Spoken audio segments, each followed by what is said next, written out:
Hi అండి, అందరికి నమస్కారం. ఈరోజు మీకోసం రహస్య బంధం పార్ట్ 6 మరి కథలోకి వెళ్తే ఆనంద నిలయంలోని పెద్ద గడియారం టిక్ టిక్ మంటూ చేసే శబ్దం ఆ నిశ్శబ్ద రాత్రిలో చాలా సుష్టంగా భయంకరంగా వినిపిస్తుంది. రాత్రి 2 గంటలు కావస్తుంది. పల్లవి కంటి మీద కునుకు లేదు. ఆమె ముందు డైనింగ్ టేబుల్ నిండా ఫైళ్లు, ల్యాప్టాప్, సీసీటీవీ ఫుటేజ్ ప్రింట్లు పరుచుకుని ఉన్నాయి. వసుంధరాదేవి గారు సోఫాలో కూర్చుని పల్లవి వైపు చూస్తున్నారు. పల్లవి ముఖంలో అలసట లేదు. ఒక రకమైన ఆవేశం, పట్టుదల కనిపిస్తున్నాయి. ఆ మెదడు ఒక కంప్యూటర్లో పనిచేస్తుంది. అమ్మ దొరికింది అని అరిచింది పల్లవి ఒక్కసారిగా. వసుంధరాదేవి ఉలిక్కి లేచారు. ఏంటి పల్లవి, ఏం దొరికింది? పల్లవి ల్యాప్టాప్ స్క్రీన్ వైపు చూపిస్తూ, చూడండి అమ్మా, ఇది ఫ్యాక్టరీ విజిటర్స్ రిజిస్టర్. ఆ రోజు ఆడిట్ కోసం వచ్చింది మెహతాండ్కో అనే ఆడిటింగ్ ఫార్మ్. వాళ్ళు పంపిన లిస్టు ప్రకారం 4 ఆడిటర్లు రావాలి. కానీ గేట్ దగ్గర సెక్యూరిటీ ఎంట్రీలో 5 సంతకాలు ఉన్నాయి అని వివరించింది. 5? మరి ఆ 5వ వ్యక్తి ఎవరు అని అడిగాడు వసుంధరాదేవి. అదే అసలు మిస్టరీ. ఆ 5వ వ్యక్తి పేరు సందీప్ అని ఉంది. జూనియర్ ఆడిటర్ అని రాశారు. కానీ నేనిప్పుడు మెహతాండ్కో వెబ్సైట్లో వాళ్ళ స్టాఫ్ లిస్ట్ చెక్ చేశాను. అందులో సందీప్ అనే పేరే లేదు. అంటే ఆడిట్ టీంలో కలిసిపోయి లోపలికి వెళ్ళిన ఆ అజ్ఞాత వ్యక్తి అసలు దోషి అంది పల్లవి కళ్ళల్లో మెరుపుతో. మరి అతను లోపలికి ఎలా వెళ్ళాడు? ఐడి కార్డు లేకుండా సెక్యూరిటీ ఎలా అనుమతించింది? అక్కడే రఘు పాత్ర ఉందమ్మా. రఘు కేవలం కెమెరాలే ఆపలేదు. ఈ 5వ వ్యక్తికి ఫేక్ ఐడి కార్డు ఇచ్చి లోపలికి తీసుకెళ్లాడు. ఆ సమయంలో మిగతా ఆడిటర్లు లంచ్ బ్రేక్లో ఉన్నారు. ఆ గ్యాప్లో ఈ సందీప్ అనేవాడు ప్యాకేజింగ్ సెక్షన్కి వెళ్ళి విషం కలిపిన బాటిల్స్ని బాక్సుల్లో మార్చేశాడు అని పల్లవి క్రైమ్ సీన్ని రీకన్స్ట్రక్షన్ చేసింది. అద్భుతం పల్లవి, నీ ఆలోచన శక్తికి హ్యాట్సాఫ్. ఇప్పుడు మనం ఆ సందీప్ని పట్టుకోవాలి. కానీ వాడెవరో, ఎక్కడున్నాడో మనకెలా తెలుస్తుంది అని అడిగారు వసుంధరాదేవి. పల్లవి తన ఫోన్ తీసింది. మనకు తెలియదమ్మా, కానీ రఘుకు తెలుసు. రఘు భార్య అకౌంట్కి డబ్బులు ట్రాన్స్ఫర్ అయింది కదా. ఆ ట్రాన్సాక్షన్ డీటెయిల్స్లో ఒక ఫోన్ నెంబర్ లింక్ అయి ఉంది. అది ఆ సందీప్ది అయి ఉండాలి. ఏసీపీ అజయ్కి ఈ నెంబర్ ఇస్తే నిమిషాల్లో వాళ్ళ లొకేషన్ ట్రేస్ చేస్తారు అని అంది. అదే సమయంలో సెంట్రల్ జైలు రాహుల్ కన్నా ఒక చిన్న చీకటి గదిలో చాప మీద కూర్చుని ఉన్నాడు. దోమల బాధ, చెమట వాసన, పక్కనే ఉన్న ఖైదీల వింత చూపులు ఇవేవీ అతన్ని బాధించడం లేదు. అతని మనసంతా పల్లవి తన కొడుకు ఆర్యన్ చుట్టూనే తిరుగుతుంది. నేనిక్కడ ఇలా బందీగా ఉంటే నా పల్లవి బయట 6 ఏళ్ల పిల్లలతో ఒంటరిగా పోరాడుతుంది. నేను ఎంత దురదృష్టవంతుణ్ణి అని కుమిలిపోతున్నాడు. అంతలో ఒక కానిస్టేబుల్ వచ్చి, ఏ రాహుల్, నీ కోసం ఒకరు వచ్చారు. విజిటింగ్ అవర్స్ కాకపోయినా స్పెషల్ పర్మిషన్ మీద వచ్చారు అని అన్నాడు. రాహుల్ ఆశ్చర్యపోయాడు. పల్లవి వచ్చిందా? అంత రాత్రి వేళ? అతను విజిటింగ్ రూమ్కి వెళ్ళాడు. కానీ అక్కడ ఉంది పల్లవి కాదు, విక్రమ్. విక్రమ్ని చూడగానే రాహుల్ కోపం వచ్చింది. కానీ విక్రమ్ ముఖంలో వెకిల్ నవ్వు ఉంది. ఏంటి రాహుల్, ఎలా ఉంది జైలు జీవితం? ఏసీ రూంలో పడుకునేవాడివి నేల మీద పడుకుంటున్నావా అని ఎగతాళి చేశాడు. నువ్విక్కడికి ఎందుకు వచ్చావు విక్రమ్? నా స్నేహితుడిగా వచ్చావా, లేక కావ్యకి గూఢచారిగా వచ్చావా అని నిలదీశారు రాహుల్. విక్రమ్ నవ్వి, స్నేహమా? అదెప్పుడో పోయింది రాహుల్. ఇప్పుడు నేను కావ్య పార్ట్నర్ని. నీకొక ఆఫర్ ఇవ్వడానికి వచ్చాను. నువ్వు ఈ కేసులో గెలవలేవు. సాక్ష్యాలన్నీ నీకు వ్యతిరేకంగా ఉన్నాయి. మర్యాదగా కంపెనీని కావ్య పేరు మీద రాసిస్తే నీ శిక్ష తగ్గించేలా చేస్తాం. లేకపోతే నువ్విక్కడే కుళ్ళి చావాలి అని బెదిరించాడు. రాహుల్కి రక్తం మరిగిపోయింది. కటకటాల మధ్య నుండే విక్రమ్ చొక్క పట్టుకున్నాడు. ఒరేయ్, కంపెనీ పోయినా పర్లేదు, ప్రాణం పోయినా పర్లేదు, కానీ ఆ కావ్యకి లొంగే ప్రసక్తే లేదు. నా పల్ల ఉంది, తను నన్ను బయటకు తెస్తుంది.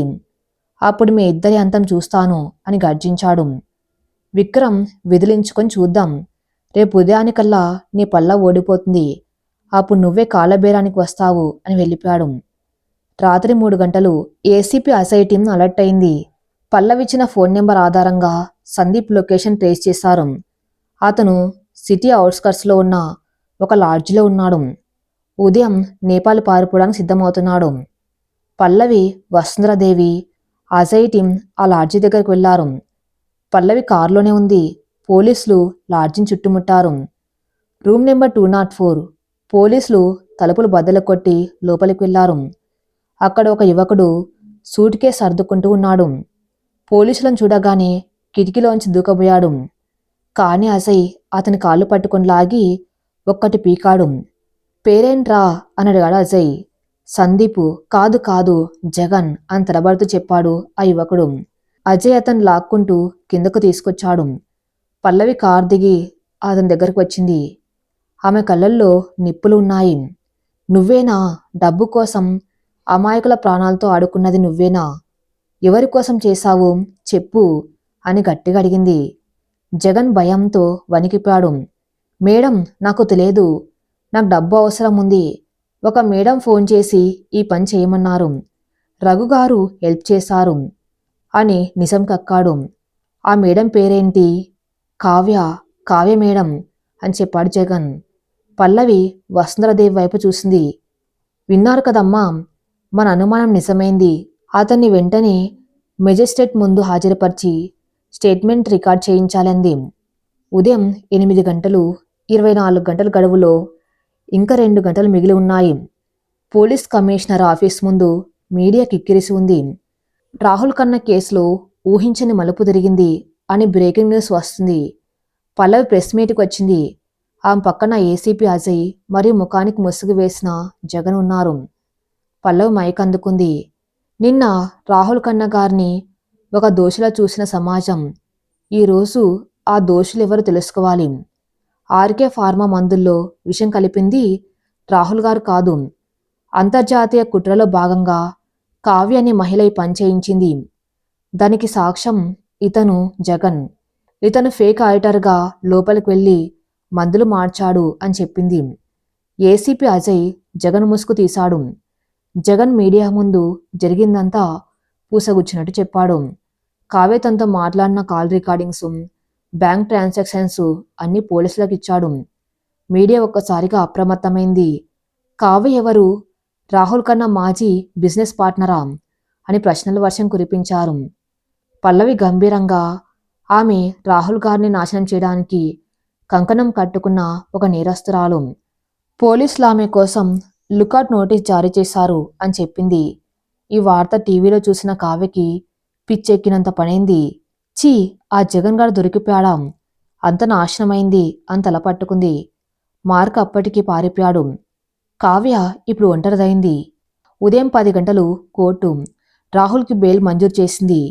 మరియు జగన్ వాంగ్మూలం ఆధారంగా రాహుల్ మీద ఉన్న ప్రధాన అభియోగాలను కొట్టివేసింది. ఆర్కే ఫార్మా లైసెన్స్ని పునరుద్ధరించడానికి ఆదేశించింది. రాహుల్ జైలు నుండి బయటకు వచ్చాడు. బయట పల్లవి కారు దగ్గర నిలబడి ఉంది. ఆమె చేతిలో ఆర్యన్ ఉన్నాడు. రాహుల్ని చూడగానే పల్లవి కళ్ళలో ఆనంద బాష్పాలు రాలాయి. రాహుల్ గడ్డం పెరిగి అలసిపోయి ఉన్నాడు. కాని పల్లవిని చూడగానే అతని ముఖంలో 1000 ఓట్ల కాంతి వచ్చింది. అతను పరిగెత్తుకుంటూ వచ్చి పల్లవిని బిడ్డని గట్టిగా హత్తుకున్నాడు. పల్లవి, నువ్వు సాక్షాత్తు దేవతవి. 24 గంటల్లో నన్ను బయటకు తెస్తానని మాటిచ్చావు. నిలబెట్టుకున్నావు. నీ రుణం. పల్లవి అతని నోటి మీద చేయి వేసింది. మళ్ళీ రుణం అనే మాట వద్దు రాహుల్ గారు. ఇది నా బాధ్యత. నా భర్త తల ఎత్తుకొని తిరగాలి. నా కొడుకు గర్వంగా పెరగాలి. అదే నాకు కావాల్సింది అంది. రాహుల్ ఆరెనెత్తుకుని ముద్దు పెట్టుకున్నాడు. సారీ నాన్న, నిన్ను వదిలి ఒక్కరోజు కూడా ఉండలేకపోయాను అని అన్నాడు. మీడియా వాళ్ళు ఫోటోలు తీస్తుంటే రాహుల్ పల్లవి భుజం మీద చేయి వేసి, నా నిజమైన బలం, నా విజయం ఈమె అని గర్వంగా ప్రకటించాడు. ఆనంద నిలయంలో సంబరాలు. ఇంటికి రాగానే రాజేశ్వరదేవి గారు దిష్టి తీసి లోపలికి ఆహ్వానించారు. ఇల్లంతా పండగ వాతావరణం. వసుంధరాదేవి గారు రాహుల్ని పిలిచి, రాహుల్, ఈ సంఘటన నీకు ఓ గుణపాఠం కావాలి. బిజినెస్లో నమ్మకం ఉండాలి, కానీ గుడ్డి నమ్మకం కాదు. నీ కంపెనీ సెక్యూరిటీ సిస్టమ్ని మొత్తం మార్చేయాలి అని సలహా ఇచ్చారు. తప్పకుండా అమ్మా, ఇకపై ప్రతి నిర్ణయం పల్లవితో చర్చించి తీసుకుంటాను అన్నారు రాహుల్. ఆ సాయంత్రం రాహుల్ పల్లవి ఒళ్ళో తల పెట్టుకుని పడుకున్నాడు. పల్లవి, కావ్య ఇంకా దొరకలేదు కదా, నాకు భయంగా ఉంది, తను మళ్ళీ ఏమైనా చేస్తుందేమో అన్నాడు ఆందోళనగా. పల్లవి అతని జుట్టు నిమురుతూ, భయపడకని రాహుల్, పాము పడగ విప్పితే భయపడాలి, కాని కూరలు పీకేశాక అది కేవలం ఒక పురుగు మాత్రమే. కావ్య ఇప్పుడు డబ్బు లేదు, బలం లేదు, మనుషులు లేరు, తనేమీ చేయలేదు అని ధైర్యం చెప్పింది. కాని పల్లవి అంచనా తప్పు. గాయపడిన పాము విషం కక్కకపోవచ్చు, కాని కాటు వేయడానికి సమయం కోసం వేచి చూస్తుంది. నగరానికి దూరంగా ఉన్న ఒక పాత బస్తీలో ఒక చిన్న గదిలో కావ్య దాక్కుని ఉంది. ఆమె దగ్గర ఇప్పుడు చిల్లి గవ్వలేదు. తినడానికి తిండి కూడా దొరకటం కష్టమవుతుంది. ఆమె ఆకలితో అవమానంతో రగిలిపోతుంది. టీవీలో రాహుల్ పల్లవి ఆనందంగా ఉన్న విజువల్స్ వస్తున్నాయి. నవ్వుకోండి, బాగా నవ్వుకోండి, నా దగ్గర డబ్బు లేకపోవచ్చు, కానీ నా దగ్గర ఒక రహస్యం ఉంది. రాహుల్కి తెలియని ఒక గతం, పల్లవికి తెలియని ఒక నిజం. అది బయట పెడితే మీ ఇద్దరి మధ్య అగాధం ఏర్పడుతుంది అని గొనుక్కుంది కావ్య. ఆమె తన మెల్లో ఉన్న ఒక లాకెట్ని తెరిచింది. అందులో ఒక చిన్న ఫోటో ఉంది. అది రాహుల్ ఫోటో కాదు, అది ఒక పసిపాప ఫోటో. ఈ పాప రాహుల్ కూతురు. ఆ విషయం రాహుల్కి కూడా తెలియదు. 5 ఏళ్ల క్రితం మన బంధానికి గుర్తుగా పుట్టిన ఈ బిడ్డని నేను అనాథాశ్రమంలో వదిలేశాను. ఇప్పుడు ఆ బిడ్డను అడ్డం పెట్టుకుని రాహుల్ని బ్లాక్మెయిల్ చేస్తాను. పల్లవి తన కొడుకు కోసం ఎంత పోరాడిందో, రాహుల్ తన కూతురి కోసం అంతకంటే ఎక్కువ తపన పడతాడు. అప్పుడు చెప్తాను పల్లవి స్థానం ఏంటో అని ఒక కొత్త భయంకరమైన కుట్రకు తెరలేపింది కావ్య. మరుసటి రోజు రాహుల్ ఆఫీస్లో ఉండగా ఒక కొరియర్ వచ్చింది. అందులో ఒక లెటర్, ఒక ఫోటో ఉన్నాయి. రాహుల్ ఆ లెటర్ చదివాడు. రాహుల్, నీకు ఒక కొడుకు ఉన్నాడని సంబరపడుతున్నావు, కానీ నీకు ఒక 5 ఏళ్ల కూతురు ఉందని నీకు తెలుసా? కావ్యకి నీకు పుట్టిన బిడ్డ. ఆమె పేరు స్నిగ్ధ. ప్రస్తుతం ఒక ఆశ్రమంలో అనాథల బతుకుతుంది. నమ్మకం లేకపోతే ఈ DNA రిపోర్ట్ చూడు. రాహుల్ చేతులు వణికాయి. ఫోటోలో ఉన్న పాప అచ్చం తనలాగే ఉంది. కావ్యకి తనకు బిడ్డ పుట్టిందా? కావ్య ఆ విషయం ఎందుకు దాచింది? ఆ పాపను అనాథగా ఎందుకు వదిలేసింది? అతని గుండెలో ఒక కొత్త తుఫాను మొదలైంది. ఈ విషయం పల్లవికి తెలిస్తే ఏమవుతుంది? ఆమె తట్టుకోగలదా? ఇప్పుడే కుదుటపడిన తమ కాపురంలో ఈ నిజం ఎలాంటి చిచ్చు పెడుతుంది? రాహుల్ చేతిలో ఉన్న కాగితం ఒక లేఖ మాత్రమే కాదు, ఒక బాంబు అనిపించింది. అతని గుండె వేగం విపరీతంగా పెరిగింది. ఎయిర్ కండిషన్ క్యాబిన్లో ఉన్న అతని నుదుటి మీద చెమటలు పడుతున్నాయి. టేబుల్ మీద ఉన్న చిన్నారి ఫోటో వైపు చూడలేక కళ్ళు తిప్పుకున్నాడు. కానీ ఆ ఫోటోలోని అమాయకపు కళ్ళు, అచ్చం తనలాగే ఉన్న ఆ పోలికలు అతన్ని అయస్కాంతంలా లాగుతున్నాయి. స్నిగ్ధ నా కూతురా? రాహుల్ గొంతులో అపనమ్మకం, ఆశ్చర్యం, భయం అన్నీ కలగలిసి ఉన్నాయి. గతం ఒక్కసారిగా కళ్ళ ముందు కదలాడింది.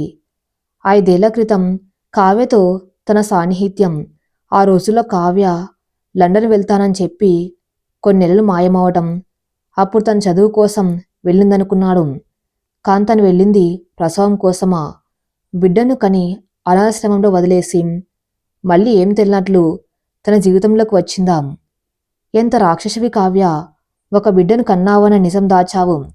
పోని దాచావు, కనీసం ఈ బిడ్డను తల్లిగా దగ్గరికి తీసుకోలేదు. అనాథగా వదిలేశావా? ఇప్పుడు ఆ పసి ప్రాణాన్ని అడ్డం పెట్టుకుని నన్ను బ్లాక్మెయిల్ చేస్తున్నావా? రాహుల్ ఆగ్రహంతో చేతిలోని గ్లాస్ పేపర్ వెయిట్ని గోడకేసి కొట్టాడు. అది పగిలిన శబ్దం బయట ఉన్న పిఏకి వినిపించింది. అతను లోపలికి పరిగెత్తుకుంటూ వచ్చాడు. సార్, ఏమైంది?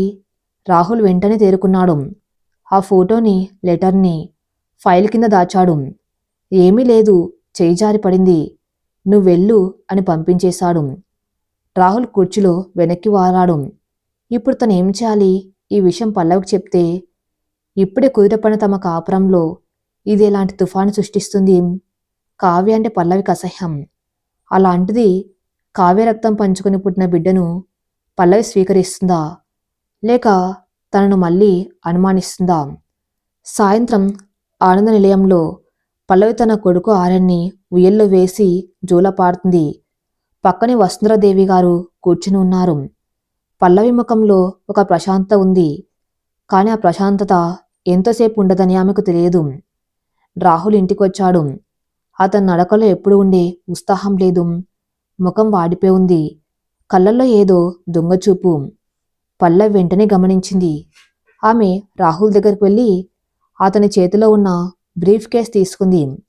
ఏమైంది రాహుల్ గారు? ఆఫీసులో ఏమైనా సమస్య? చాలా డల్గా ఉన్నారు అని అడిగింది. రాహుల్ ఉలిక్కిపడ్డాడు. అబ్బే ఏం లేదు పల్లవి, కొంచెం తలనొప్పిగా ఉందంతే. వర్క్ ప్రెషర్ అని అబద్ధం చెప్పాడు. కాని పల్లవికి ఆ సమాధానం నచ్చలేదు. రాహుల్ కళ్ళల్లో తను చూస్తుంది అలసట కాదు, భయం.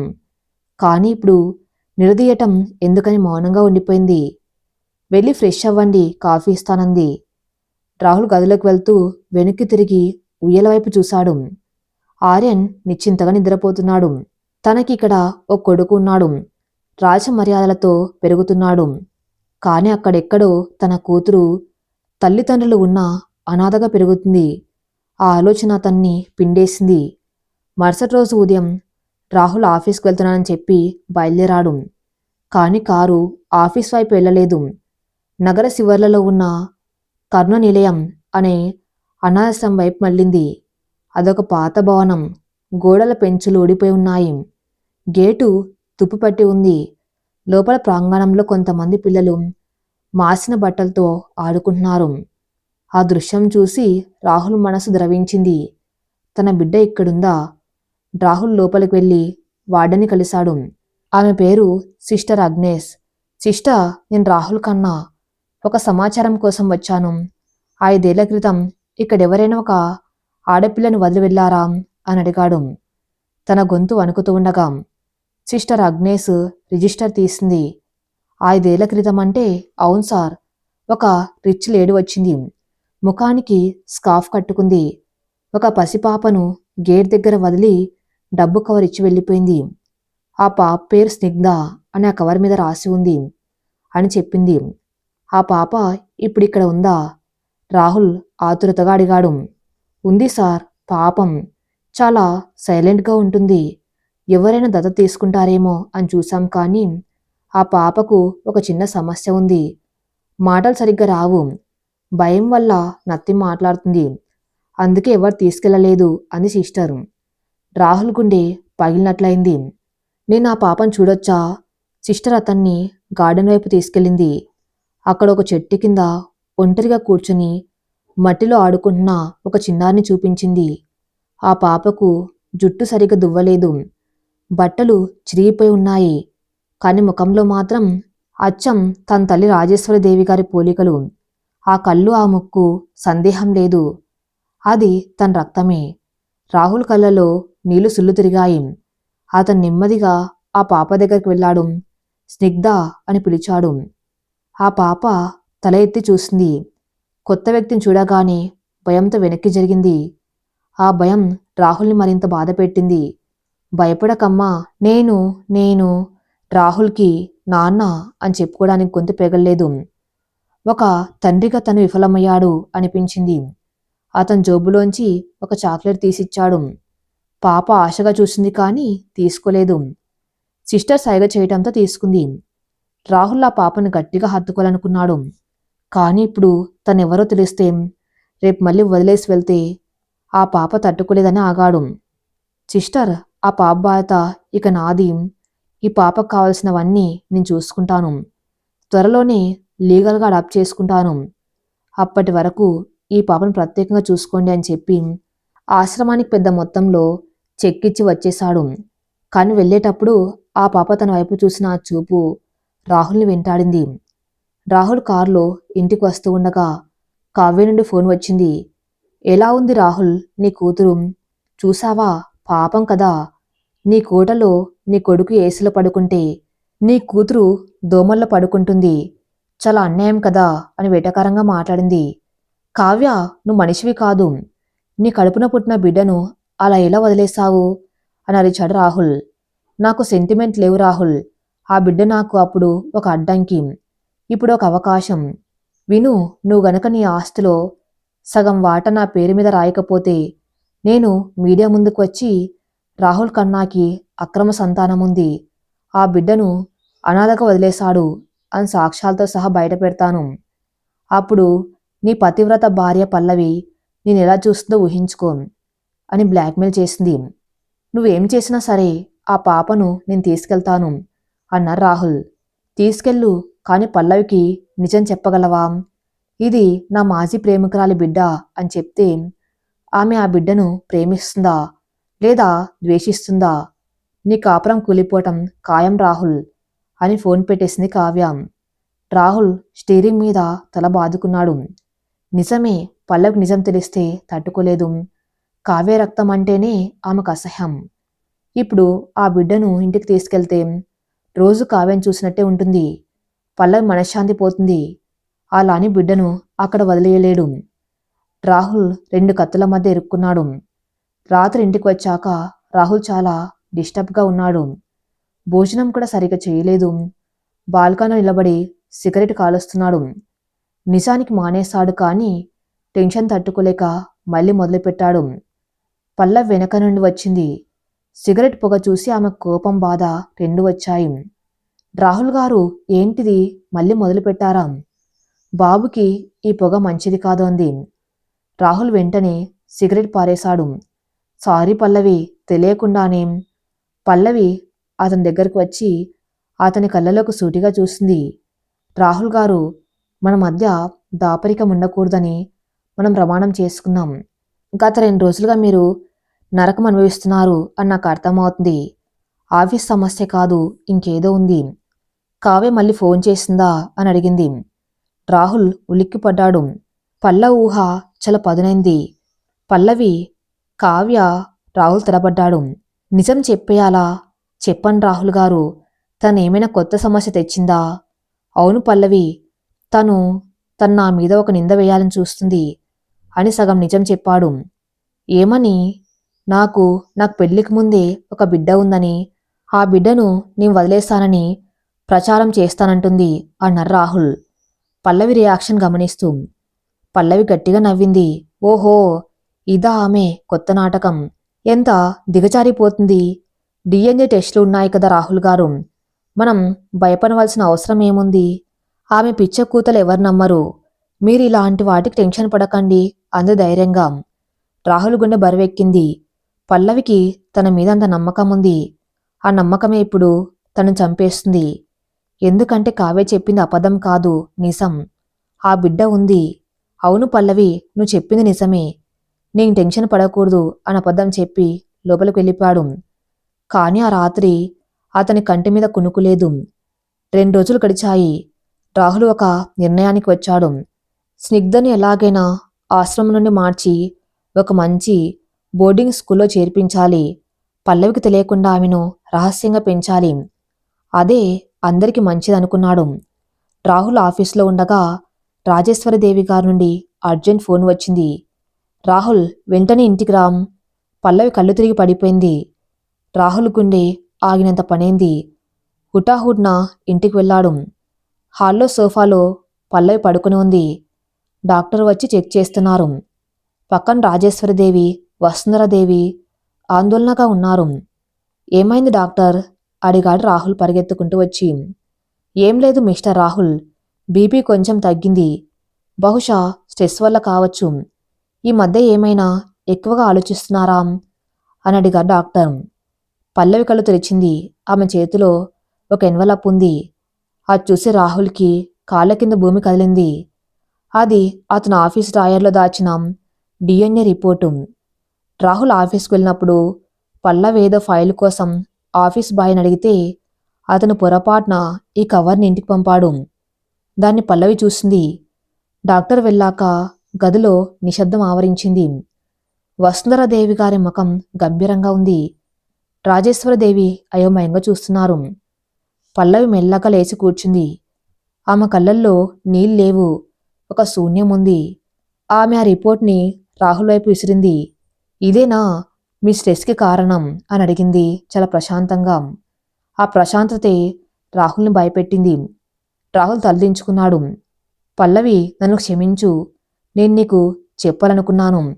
కానీ భయపడ్డాను. అవునా? కాదు పల్లవి. నేను నిన్ను పోగొట్టుకోలేను. ఆ బిడ్డ విషయం నాకు మొన్ననే తెలిసింది. నన్నమ్ము. నమ్ముతున్నాను రాహుల్ గారు. కాని మీరు నన్ను నమ్మలేదు. అదే నా బాధ అంది పల్లవి. ఆమె రాజేశ్వరదేవి వైపు తిరిగింది. అత్తయ్య, మీకొక మనవరాలు ఉంది. 5 ఏళ్లుగా అనాథలా పెరుగుతుంది. మీ కొడుకు చేసిన తప్పుకు ఆ బిడ్డ శిక్ష అనుభవిస్తుంది. రాజేశ్వరదేవి షాక్ అయ్యారు. ఏంటి పల్లవి, నిజమా? రాహుల్, ఏంటిది? రాహుల్ మోకాల మీద కూర్చుని ఏడ్చాడు. అవునమ్మా, కావ్యకి నాకు పుట్టిన బిడ్డ స్నిగ్ధ. కావ్య ఆ బిడ్డను దాచిపెట్టింది. వసుంధరాదేవి లేచి నిలబడ్డారు. రాహుల్, గతం ఎవరికైనా ఉంటుంది. కానీ ఆ గతాన్ని దాచిపెట్టి వర్తమానాన్ని నాశనం చేసుకోవటం తప్పు. ఆ బిడ్డ నీ రక్తం. ఆ పాపకు అన్యాయం జరగకూడదు. అలా అని పల్లవికి కూడా అన్యాయం జరగకూడదు. ఇప్పుడేం చేస్తావు అని నిలదీశారు. రాహుల్ ఏం మాట్లాడలేకపోయాడు. అప్పుడు పల్లవి లేచి నిలబడింది. ఆ ముఖంలో ఒక దృఢనిశ్చయం కనిపించింది. ఆమె కన్నీళ్లను తుడుచుకుంది. రాహుల్ గారు, కారు తీయండి అనింది. ఎక్కడికి పల్లవి? ఆశ్రమానికి. ఆ బిడ్డను ఇంటికి తేవడానికి అంది పల్లవి. అందరూ ఆశ్చర్యపోయారు. పల్లవి, నువ్వేం మాట్లాడుతున్నావు? కావ్య కూతుర్ని ఈ ఇంట్లో పెంచుతావా? రేపు కావ్య దాన్ని అడ్డం పెట్టుకుని ఇంటికి వస్తే అని అడిగారు రాజేశ్వరిదేవి. కావ్య రాదు అత్తయ్య, రానివ్వను. కాని ఒక పసిబిడ్డ అనాథగా ఉండకూడదు. ఆ పాపలో సగం రక్తం రాహుల్ గారిది, అంటే మీది. ఆ పాప నా ఆర్యన్కి అక్క. తప్పు చేసింది కావ్య రాహుల్ గారు. కాని శిక్ష ఆ పాపకెందుకు? నా బిడ్డకు అన్యాయం జరిగితే నేను ఎలా తట్టుకోలేను? ఆ పాపకు అన్యాయం జరిగితే పైనున్న దేవుడు కూడా ఒప్పుకోడు. ఆ బిడ్డను నేను తల్లిగా స్వీకరించలేకపోవచ్చు. కాని ఒక మనిషిగా ఆదరిస్తాను అంది పల్లవి. ఆ మాటల్లోని ఔన్నత్యం చూసి రాహుల్కి నోటమాట రాలేదు. తను పల్లవిని ఒక సామాన్య స్త్రీ అనుకున్నాడు. కాని ఆ మనసు ఆకాశమంత విశాలమని ఈరోజు అర్థమైంది. పల్లవి, నువ్వు మనిషివి కాదు, దేవతవి అన్నారు రాహుల్ కన్నీళ్లతో. దేవతను కాదు రాహుల్ గారు, అమ్మని. అమ్మ మనసు కఠినంగా ఉండలేదు. పదండి అని చెప్పింది. సాయంత్రానికి రాహుల్, పల్లవి ఆశ్రమానికి వెళ్లారు. స్నిగ్ధను చూసిన పల్లవి మనస్సు కలుక్కుమంది. చిరిగిపోయిన బట్టల్లో భయంగా చూస్తున్న పాపలో కావ్య పోలికలు ఉన్న అమాయకత్వం ఎక్కువగా ఉంది. పల్లవి దగ్గరికి వెళ్ళి, స్నిగ్ధ, ఇంటికి వెళ్దామా అని చేయి చాచింది. పాప రాహుల్ వైపు, పల్లవి వైపు చూస్తుంది. పల్లవి కళ్ళలోని ఆప్యాయత ఆ పాపను కదిలించింది. మెల్లగా వచ్చి పల్లవి చేయి పట్టుకుంది. కారులో ఇంటికి వస్తూ ఉండగా పల్లవి స్నిగ్ధని తన ఒళ్ళో కూర్చోబెట్టుకుంది. కాని ఆ మనసులో ఒక మూల భయం ఉంది. నేను ఆవేశంలో నిర్ణయం తీసుకున్నాను. కాని ఈ పాపను చూసినప్పుడల్లా నా కావ్య గుర్తురాదాం. నా మనసు కలుషితం కాదాం. ఆర్యన్, స్నిగ్ధ కలిసి పెరుగుతారాం. ఇంటికి వచ్చాక స్నిగ్ధను చూసి రాజేశ్వరదేవి కన్నీళ్లు పెట్టుకున్నారు. మనవరాల్ని దగ్గరికి తీసుకున్నారు. కాని గేటు బయట ఒక కారులో కూర్చుని ఇదంతా చూస్తున్న కావ్య ముఖంలో నవ్వు లేదు. పల్లవి, నువ్వు మహా గొప్పదానివి అని నిరూపించుకున్నావు. నా కూతుర్ని తీసుకెళ్లావు, బాగుంది. ఇన్నాళ్ళు నేను లోపల వెళ్ళలేకపోయాను. ఇప్పుడు నా కూతురు లోపల ఉంది. ఆమె నా ఆశ్రం. స్నిగ్ధధార ఇంటిని నరకంగా మారుస్తాను. ఆ పాప మనసులో విషం నింపుతాను అని శపథం చేసింది కావ్య. ఆనంద నిలయంలో ఇప్పుడు 4 ప్రాణాలు ఉన్నాయి. కాని 5 మనసులు ఉన్నాయి. రాహుల్, పల్లవి, రాజేశ్వరిదేవి, పసికందు ఆర్యన్, మరి కొత్తగా వచ్చేరిన 5 ఏళ్ల స్నిగ్ధ. స్నిగ్ధ ఆ ఇంట్లోకి అడుగుపెట్టి వారం రోజులైంది. కాని ఆ పాప ఇంకా ఆ ఇంటిని తందిగా భావించడం లేదు. ఓ కొత్త ప్రదేశానికి వచ్చిన పిల్లి పిల్లలా ఎప్పుడు భయంగా బిక్కుబిక్కుమంటూ ఒక మూల దాక్కుంటుంది. రాజేశ్వరదేవి గారు ఎంత దగ్గరకు తీసుకున్నా, రాహుల్ ఎన్ని బొమ్మలు తెచ్చిచ్చినా ఆ పాప కళ్ళల్లో ఉన్న శూన్యం పూడటం లేదు. ఆ రోజు ఉదయం పల్లవి డైనింగ్ టేబుల్ దగ్గర కూర్చొని ఆర్యన్కి పాలు పడుతుంది. పక్కనే స్నిగ్ధ కూర్చుని ఉంది. ఆమె ముందు ప్లేట్లో ఇడ్లీలు ఉన్నాయి, కానీ ఆమె తినడం లేదు. ఆర్యన్ వైపే రెప్పవాల్చకుండా చూస్తుంది. ఆ చూపులో ప్రేమ లేదు, కుతూహలం లేదు, ఒక రకమైన వింతైన జడత్వం ఉంది. పల్లవి గమనించింది.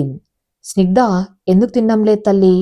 ఆకలిగా లేదా అని అడిగింది ఆప్యాయంగా. స్నిగ్ధ ఉలిక్కిపడి తలదించుకుంది. వద్దు అని సన్నగా గొనిగింది. అలా అనకూడదు, తింటేనే కదా బలం వచ్చేది. రా, నేనే తినిపిస్తాను అంటూ పల్లవి ఆర్యన్ని ఉయ్యల్లో పడుకోబెట్టి స్నిగ్ధ దగ్గరకు వచ్చింది. ఒక ముద్ద కలిపి స్నిగ్ధ నోటికి అందించింది. స్నిగ్ధ నోరు తెరిచింది కానీ ఆమె కళ్ళు పల్లవి వైపు అనుమానంగా చూస్తున్నాయి. ఆ పాప మనసులో ఎన్నో ప్రశ్నలు. ఈమెవరు? నాన్న అని చెప్పిన ఈయన నన్నెందుకు ఇక్కడ తెచ్చాడు? మా అమ్మ ఎక్కడా? అనాథాశ్రమంలో సిస్టర్ చెప్పిన కథలు, అక్కడ పెరిగిన వాతావరణం ఈ పాపను మౌనంగా మార్చేశాయి. రాహుల్ అక్కడికి వచ్చాడు. స్నిగ్ధకు పల్లవి తినిపించడం చూసి అతని మనసు తేలికపడింది. థ్యాంక్ యూ పల్లవి, నువ్వు స్నిగ్ధను ఇంత బాగా చూసుకుంటావనుకోలేదు. నిజంగా నువ్వు గ్రేట్ అన్నాడు. పల్లవి చిన్నగా నవ్వింది. పిల్లలు దేవుడి స్వరూపాలు రాహుల్ గారు. ఇందులో గొప్పతనం ఏముంది? కాకపోతే స్నిగ్ధ ఇంకా మనతో కలవడం లేదు. డాక్టర్ దగ్గరకు తీసుకువెళ్ళి కౌన్సిలింగ్ ఇప్పిస్తే మంచిదేమో అంది. స్నిగ్ధను నగరంలోని ఒక మంచి ప్లే స్కూల్లో జాయిన్ చేశారు. అక్కడి వాతావరణం వల్ల పాపలో మార్పు వస్తుందని రాహుల్ ఆశ. కానీ ఆ స్కూలే కావ్యకొక అడ్డగా మారుతుందని అతను ఊహించలేదు. మధ్యాహ్నం లంచ్ బ్రేక్ సమయం. పిల్లలందరూ ఆడుకుంటున్నారు. స్నిగ్ధ మాత్రం ఒక చెట్టు కింద ఒంటరిగా కూర్చుని ఉంది. గేటు బయట నుండి ఒక ఆయ స్నిగ్ధని పిలిచింది. పాప ఇటురా, మీ అమ్మ వచ్చింది అని అంది. అమ్మ అనే మాట వినగానే స్నిగ్ధ కళ్ళల్లో మెరుపు వచ్చింది. పరిగెత్తుకుంటూ గేట్ దగ్గరికి వెళ్ళింది. అక్కడ ఒక కారులో కావ్య కూర్చుని ఉంది. ముఖానికి స్కార్ఫ్ కట్టుకుని కళ్ళద్దాలు పెట్టుకుని ఎవరికి గుర్తుపట్టకుండా ఉంది. మమ్మీ అని పిలిచింది స్నిగ్ధ. కావ్య కార్ డోర్ తీసి స్నిగ్ధను లోపలికి లాక్కుంది. ఆమె కౌగిల్లో ప్రేమ లేదు, ఒక నటించిన వాత్సల్యముంది. స్నిగ్ధ, నా బంగారు తల్లి, ఎలా ఉన్నావే? ఆ ఇంట్లో వాళ్ళు నేను ఏడిపిస్తున్నారా అని అడిగింది కావ్య కావాలని నెగిటివ్గా. స్నిగ్ధ తల అడ్డంగా ఊపింది. లేదు మమ్మీ, ఆంటీ అన్నం తినిపించింది, బొమ్మలిచ్చారు అని అమాయకంగా చెప్పింది. ఆ మాట కావ్యకు నచ్చలేదు. స్నిగ్ధ బుగ్గ గట్టిగా గిల్లింది. ష్, ఆంటీ అనకూడదు, ఆమె రాక్షసి. ఆమె వల్లే నేను నీకు దూరంగా ఉన్నాను. ఆమె నీకు అన్నం పెట్టింది ప్రేమతో కాదు, అందులో మందు కలపటానికి. నిన్ను చంపేసి తన కొడుకును మాత్రమే రాజులో పెంచాలని ఆమె ప్లాను అని 5 ఏళ్ల పసి మనసులో విషం నింపింది.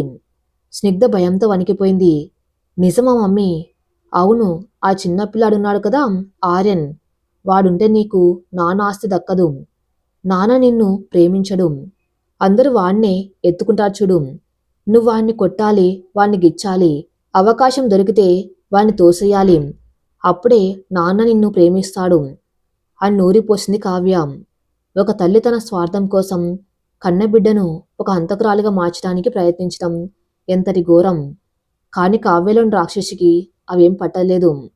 ఇదిగో చాక్లెట్స్, ఇవి తిను, కానీ ఆంటీకి చెప్పొద్దు. చెప్తే నేను ఎప్పటికి రాను అని బెదిరించి పంపించేసింది. సాయంత్రం స్కూల్ నుంచి వచ్చాక స్నిగ్ధ ప్రవర్తనలో సుష్టమైన మార్పు కనిపించింది. పల్లవి ఎదురు వచ్చి బ్యాగ్ తీసుకోబోతే స్నిగ్ధ వెనక్కి జరిగింది. వద్దు, నువ్వు రాక్షసివి అని అనలేదు కానీ ఆమె చూపుల్లో ఆ భావం ఉంది. రాహుల్ వచ్చి, స్నిగ్ధ ఏమైంది నాన్న, స్కూల్ ఎలా ఉంది అని అడిగితే స్నిగ్ధ బదులివ్వలేదు. ఆ రాత్రి పల్లవ ఆర్యని పడుకోబెట్టి వంటింట్లోకి వెళ్ళింది. రాహుల్ ఆఫీస్ కాల్లో బిజీగా ఉన్నాడు. రాజేశ్వరిదేవి గారు పూజ గదిలో ఉన్నారు. ఉయ్యల దగ్గర ఎవరూ లేరు. స్నిగ్ధ నెమ్మదిగా ఉయ్యల దగ్గరకు వచ్చింది. ఆమె చిన్న చేతుల్లో కావ్య ఇచ్చిన చాక్లెట్ ఉంది, కానీ ఆ మనసులో కావ్య నింపిన విషం ఉంది. ఉయ్యల్లో ఆర్యన్ నిద్రపోతున్నాడు. స్నిగ్ధ ఆ పసిబిడ్డ వైపు చూసింది. వీడు ఉంటే డాడీ నన్ను ప్రేమించడు, మమ్మీ రాదు అని అనుకుంది. ఆమె చేయి మెల్లగా ఆర్యన్ వైపు సాగింది. ఆర్యన్ బుగ్గ మీద గట్టిగా గిల్లింది. కెవ్వు. ఆర్యన్ నిద్రలోంచి లేచి గట్టిగా ఏడ్చాడు. ఆ ఏడుపు విని పల్లవి, రాహుల్ పరిగెత్తుకుంటూ వచ్చారు. స్నిగ్ధ భయపడి సోఫా వెనుక దాక్కుంది. పల్లవి ఆర్యన్ ఎత్తుకుంది. ఏమైంది నాన్న, ఎందుకు ఏడుస్తున్నావు అని ఓదారుస్తూ ఉండగా ఆర్యన్ బుగ్గ మీద ఎర్రగా కందిపోయిన మచ్చ కనిపించింది. ఎవరో గిల్లినట్టు, గోరు గుచ్చుకున్నట్టు ఉంది. రాహుల్ గారు చూడండి, ఎవరో గిల్లినట్టు ఉంది అంది పల్లవి ఆందోళనగా. రాహుల్ చూశాడు. ఎవరు గిల్లుతారు? దోమ కుట్టిందేమో అని అన్నాడు. దోమ కుడితే ఇంత పెద్ద మచ్చ పడదు. ఇదిగో గోరుగాటు అంది పల్లవి. ఆమె కళ్ళు గది అంతా వెతికాయి. సోఫా వెనుక దాక్కున్న స్నిగ్ధ కాలు కనిపించాయి. పల్లవికి అర్థమైంది, కానీ రాహుల్ ముందు చెప్పడానికి సంకోచించింది. ఆ రాత్రి ఆర్యన్ ఏడుపు ఆపాక పల్లవి బాల్కన్లో కూర్చుని ఆలోచిస్తుంది. స్నిగ్ధ ఎందుకు ఇలా చేసింది? పొరపాటున జరిగిందా, లేక కావాలని చేసిందా? ఆ పాప మనసులో ఇంత ద్వేషం ఎందుకు?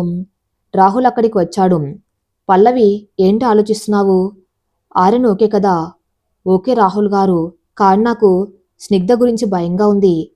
ఇందాక ఆర్య ఏడ్చినప్పుడు స్నిగ్ధ సోఫా వెనుక దాక్కుంది.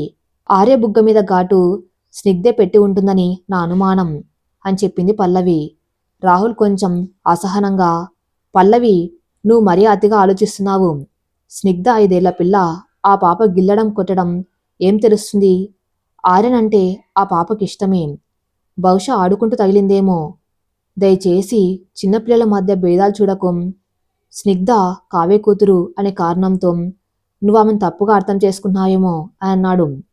ఆ మాట పల్లవి గుండెను గుచ్చుకుంది. తను భయపడిందే జరిగింది. స్నిగ్ధ విషయంలో తను ఏది చెప్పినా అది సవత్తల్లి ప్రేమలాగానే కనిపిస్తుంది. రాహుల్ గారు, నేను కావ్యం చూడడం లేదు. ఒక తల్లిగా నా కొడుకు భద్రతను, ఒక బాధ్యతగల మనిషిగా స్నిగ్ధ మానసిక స్థితిని చూస్తున్నాను. ఆ పాపలో ఏదో మార్పు ఉంది. మనం కనిపెట్టాలి అంది పల్లవి గట్టిగా. రాహుల్ మౌనంగా ఉండిపోయాడు. అతనిలోని ఎక్కడో అనుమానం ఉంది, కానీ ఒప్పుకోవడానికి మనసు రావటం లేదు. 2 రోజుల తర్వాత స్నిగ్ధ పుట్టినరోజు. రాహుల్ ఆ రోజు గ్రాండ్గా సెలబ్రేట్ చేయాలనుకున్నాడు. స్నిగ్ధ అనాథాశ్రమం నుండి వచ్చాక జరుపుకుంటున్న మొదటి పుట్టినరోజు. ఇల్లంతా బెలూన్స్తో నింపేశారు. పల్లవి స్వయంగా స్నిగ్ధ కోసం ఒక అందమైన ఫ్రాక్ కొని తెచ్చింది. కేక్ ఆర్డర్ ఇచ్చింది. కానీ స్కూల్ దగ్గర కావ్య మళ్ళీ స్నిగ్ధను కలిసింది. ఈసారి ఆమె ఒక పెద్ద టెడ్డీబేర్ బొమ్మని ఇచ్చింది. స్నిగ్ధ, ఇది మమ్మీ గిఫ్ట్. ఈ బొమ్మను ఎప్పుడు నీ దగ్గరే పెట్టుకో. దీని కడుపులో ఒక చిన్న బటన్ ఉంది.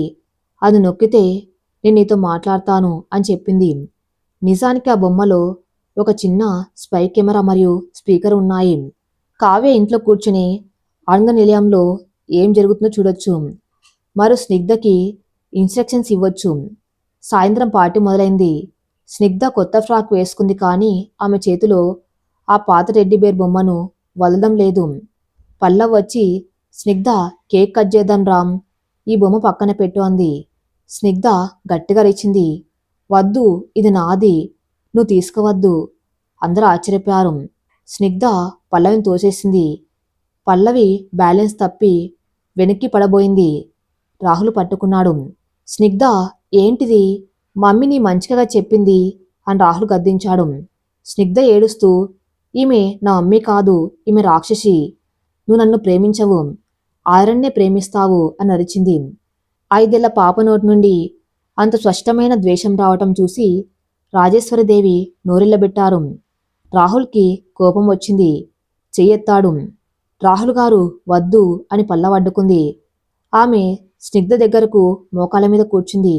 స్నిగ్ధ, నీకెవరు చెప్పారు నేను రాక్షసి అని? నేను నిన్ను ప్రేమిస్తున్నాను కదా. ఈ డ్రెస్సు నేనే తెచ్చాను కదా అని అంది. స్నిగ్ధ ఆ డ్రెస్ని పీక్కోవడం మొదలుపెట్టింది. వద్దు, ఈ డ్రెస్ వద్దు. మమ్మీ చెప్పింది ఇది వేసుకుంటే నాకు జబ్బు వస్తుందని అని ఏడ్చింది. మమ్మీ చెప్పిందా? ఎవరు మీ మమ్మీ అని పల్లవి సీరియస్గా అడిగింది. స్నిగ్ధ టెడ్డీబేర్ని గట్టిగా పట్టుకుని, మా మమ్మీ కావ్య మమ్మీ ఆ నిజం చెప్పేసింది. ఆ పేరు వినగానే ఆ గదిలో బాంబు పేర్లంతా నిశ్శబ్దం ఆవరించింది. రాహుల్ షాకయ్యాడు. కావ్య స్నిగ్ధను కలుస్తుందా? పల్లవి వెంటనే స్నిగ్ధ చేతిలోని టెడ్డీబేర్ని లాక్కుంది. స్నిగ్ధ ఏడుస్తూ కొరుకుతూ అడ్డుకుంది. కాని పల్లవి వదల్లేదు. ఆ బొమ్మను పరిశీలించగా దాని కన్ను దగ్గర ఒక చిన్న లెన్స్ మెరుస్తూ కనిపించింది. వెనుక జిప్ తీసి చూస్తే లోపల ఒక ఎలక్ట్రానిక్ డివైస్ ఉంది. రాహుల్ గారు చూడండి, ఇది మామూలు బొమ్మ కాదు, ఇందులో కెమెరా ఉంది. ఇన్నాళ్ళు మన ఇంట్లో ఏం జరుగుతుందో ఆ కావ్య చూస్తుంది. అంతేకాదు స్పీకర్ ద్వారా పాపను కంట్రోల్ చేస్తుంది అని పల్లవి ఆ డివైస్ని బయటకు తీసింది. రాహుల్ ఆ డివైస్ని నేలకేసి కొట్టి పగలగొట్టాడు. అతని కళ్ళల్లో రక్తం చిమ్మింది. కావ్య, ఎంతకైనా తెగిస్తావా? సొంత కూతుర్ని గూఢచారిగా వాడుకుంటున్నావా అని అరిచాడు. స్నిగ్ధ భయంతో వణికిపోతుంది. మమ్మీ మమ్మీ అని ఏడుస్తుంది. పల్లవి స్నిగ్ధను దగ్గరకు తీసుకుంది. పాప వదిలించుకుంటున్నా గట్టిగా హత్తుకుంది. భయపడకు స్నిగ్ధ, మీ అమ్మ మంచిది కాదు. తను నిన్ను వాడుకుంటుంది. మేం నిన్ను ప్రేమిస్తున్నాం అని ఓదార్చింది. రాజేశ్వరి దేవి గారికి కోపం కట్టలు తెంచుకుంది. ఇక ఉపేక్షించేది లేదు. ఆ కావ్యను ఎక్కడున్నా పట్టుకుని జైల్లో వేయించాలి. పసిపిల్లల మనుషుల్ని కలుషితం చేసే ఆడది అసలు తల్లే కాదు అని అన్నారు. రాహుల్ పోలీసులకు ఫోన్ చేయబోతూ ఉంటే పల్లవి ఆపింది. వద్దు రాహుల్ గారు, పోలీసులతో ఈ సమస్య తేలదు. కావ్యకి పాప అంటే ప్రేమ లేదు, కానీ పాపకు కావ్య అంటే పిచ్చి ప్రేమ. ఇప్పుడు మనం కావ్యను అరెస్ట్ చేయిస్తే స్నిగ్ధ దృష్టిలో మనం విలన్స్ అవుతాం. కావ్య హీరోయిన్ అవుతుంది. స్నిగ్ధ మనసులో మన మీద శాశ్వతమైన ద్వేషం ఉండిపోతుంది అంది పల్లవి. మరేం చేద్దాం పల్లవి? స్నిగ్ధ కళ్ళ ముందే కావ్య నిజస్వరూపం బయటపడాలి. తన కూతురు కంటే తన స్వార్థమే ఎక్కువ అని కావ్య స్వయంగా చెప్పాలి. అది స్నిగ్ధ వినాలి. అప్పుడే ఆ పాప మనసులో ఉన్న విషం విరుగుతుంది అని పల్లవి ఒక ప్లాన్ చెప్పింది. రేపు స్కూల్ దగ్గర కావ్య మళ్ళీ వస్తుంది. ఈసారి మనం సిద్ధంగా ఉండాలి. మరుసటి రోజు స్కూలు. కావ్య ఎప్పట్లాగే కారులో వచ్చింది. గేర్ దగ్గర స్నిగ్ధ నిలబడి ఉంది. కానీ ఈసారి స్నిగ్ధ ఒక్కతే లేదు. పక్కన ఒక ఆయ ఉంది. కావ్య ఆయకి డబ్బులిచ్చి పక్కకు పంపింది. స్నిగ్ధను కారు దగ్గర పిలిచింది. ఏమైంది స్నిగ్ధ? ఆ కెమెరా ఎందుకు ఆగిపోయింది? పని అయిందా? ఆర్యన్ని తోసేశావా అని అడిగింది కావ్య ఆతృతగా. స్నిగ్ధ మౌనంగా ఉంది. మాట్లాడవే, ఆస్తి అంతా మనకే కావాలంటే ఆ పిల్లాడు పోవాలి. నీకు చెప్పింది చేయలేవ దద్దమ్మా అని కావ్య కోపంతో స్నిగ్ధను కొట్టింది. ఆ దెబ్బకు స్నిగ్ధ ఏడ్చింది. మమ్మీ, నువ్వు నన్ను ప్రేమించడం లేదా? కేవలం ఆస్తి కోసమేనా అని అడిగింది. ప్రేమ దోమ, నిన్ను అనాథాశ్రమంలో పడేసింది భారం అనుకొని. ఇప్పుడు ఆస్తి వస్తుంది కదా అని తెచ్చుకున్నాను. సరిగ్గా పనిచేయకపోతే మళ్ళీ చిత్తబుట్టలో పడేస్తాను అని నిజం కక్కింది కావ్య. సరిగ్గా అప్పుడే కారు వెనక సీట్లోంచి రాహుల్ పల్లవి లేచారు. వాళ్ళు ముందుగానే కార్ డిక్కీ వెనుక సీట్లో దాక్కున్నారు. లేదా స్నిగ్ధ డ్రెస్లో ఉన్న మైక్ ద్వారా వింటున్నారు. రాహుల్ బయటకు వచ్చి కావ్య చెంప పగలగొట్టాడు. స్నిగ్ధ షాక్ అయింది. తన మమ్మీ తన్ను చిత్తబుట్లో పడేస్తాను అని అండం ఆమె వింది. ఆమె భ్రమ పటాపంచలైంది. పల్లవి స్నిగ్ధని ఎత్తుకుంది. స్నిగ్ధ పల్లవిని గట్టిగా వాటేసుకుంది. ఆంటీ, నన్ను పడేయద్దు అని ఏడ్చింది. ఎవరు పడేయరు తల్లి, నేనున్నాను కదా అంది పల్లవి. కావ్య పారిపోవడానికి చూసింది. కానీ ఈసారి పోలీసులు చుట్టుముట్టారు. మరి తర్వాత భాగంలో కావ్య అరెస్ట్ తర్వాత స్నిగ్ధ పూర్తిగా మారుతుందా? ఆర్యన్తో స్నిగ్ధ బంధం ఎలా బలపడుతుంది? రాహుల్ బిజినెస్ని ఇంటర్నేషనల్ లెవెల్కి తీసుకెళ్ళడానికి పల్లవి వేసే కొత్త అడుగు ఏమిటి? కథలో కొత్త విలన్ ఎంట్రీ ఇస్తాడా? మరి ఏం జరుగుతుందో నెక్స్ట్ పార్ట్లో చూద్దాం. నెక్స్ట్ పార్ట్ కోసం నా ఛానల్ని ఫాలో అవుతూనండి. Thank you for listening.